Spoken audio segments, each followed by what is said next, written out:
brought violence. He has brought destruction of property to intimidate President William Ruto and I to bring him into government. He is trying to come to government through blackmail. He is trying to blackmail us into talks. I want to confirm to the people of Kenya that the government shall not give in to blackmail. And nobody will come to power through violence. And I want to say, for the avoidance of doubt, this issue of the cost of food is not the real issue. Because when Raila Odinga was in government through the handshake arrangement with Uhuru Kenyatta, unga was 230 shillings. He did not demonstrate, he did not raise an issue. Unga has now come down to 175 and 180. That is not the real issue. The violence that is being unleashed against the people of Kenya by Raila Odinga is trying to force us to enter into a handshake and bring him to government through the back door. I want to say from Kangocho, here in Nyeri, the land of freedom fighters, that it is not possible for him to come to government through the back door. There is no constitutional provision whatsoever to bring Raila to the government. And I want to say, when he called for these demonstrations, he was aware there are no demonstrations in Kenya that has ever been peaceful. It's about violence and destruction of property. Since he started these demonstrations, no business has taken place in the Nairobi Business District. Property has been destroyed. Juzi ameenda Kibra, ameincite watu wamechoma msikiti. Ameincite watu wamechoma kanisa.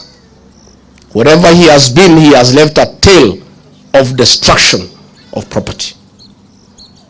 I want to assure the people of Kenya that tomorrow, Kenyans should go to work and open their businesses.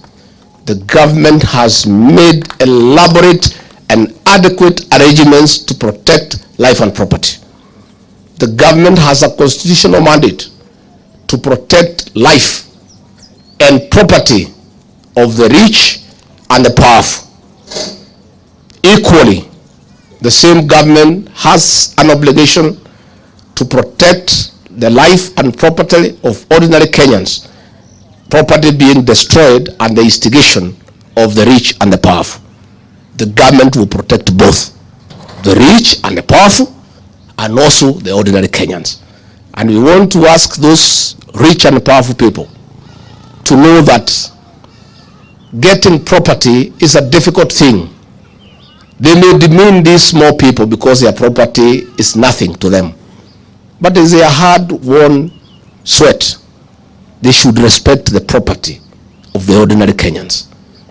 So as you plan your demonstration tomorrow, as you plan to destroy property, know that the government will protect life and property tomorrow in Nairobi and in other towns. And if you check, you people of the media, I have seen you carry a lot of narrative on property of the rich, which is also okay because they too require protection and they must be protected. And nobody should destroy anybody's property, whether you are rich or ordinary. But I also want you to take time to tell us the story of the church that was burned in Kibra. Tell us the story of the mosque that was destroyed in Kibra. Tell us about the supermarket whose goods for 20 million were looted. You guys of the press are quiet when the property of ordinary people is being looted and destroyed. But when something for one single ordinary rich person is touched, you are all over the place.